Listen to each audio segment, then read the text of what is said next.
Entre le 8 et le 13 octobre, en pleine mer du Japon, 7 navires russes quittent les ports de Jungjin, Hamhung et Musudan, direction la base de Vladivostok en Russie.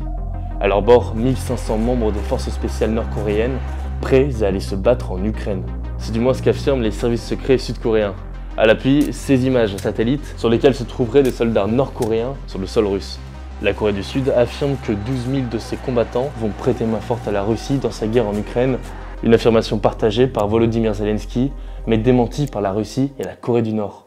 My delegation does not feel any need for comment on such groundless stereotype rumors aimed at smearing the image of the DPRK and undermining the legitimate friendly and cooperative relations between sovereign states. Mais si cela se confirme, pourquoi la Corée du Nord enverrait-elle des soldats en Russie et quelles en seraient les conséquences?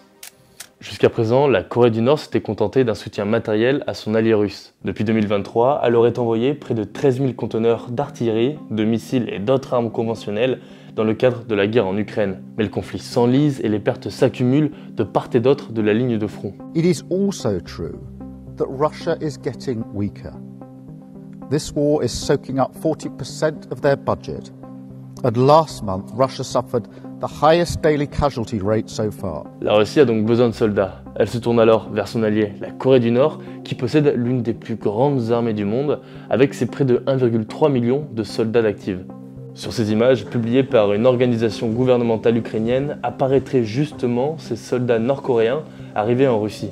Les voici en train de s'équiper, en plus d'avoir reçu une formation de la part de l'armée russe. Ouais, malgré sa taille, l'armée nord-coréenne manque d'expérience. Jamais le pays n'avait déployé autant de troupes à si grande échelle à l'étranger. Cette guerre en Ukraine lui permettrait donc de tester ses armements et ses tactiques militaires. Mais plus qu'acquérir de l'expérience, le Korean Times indique que cet envoi de troupes représente une opportunité lucrative pour Kim Jong-un, car il devrait rapporter une contrepartie financière de la part de la Russie. La dictature coréenne manque cruellement de moyens. Elle se retrouve isolée sur la scène internationale, avec parmi ses principaux partenaires la Russie. Aux côtés de la Chine et de l'Iran, ces 4 pays forment ce que les États-Unis appellent l'axe du mal, l'axe du bouleversement ou bien l'axe autoritaire. Ce nouvel axe s'aligne sur un point, son opposition à l'hégémonie occidentale.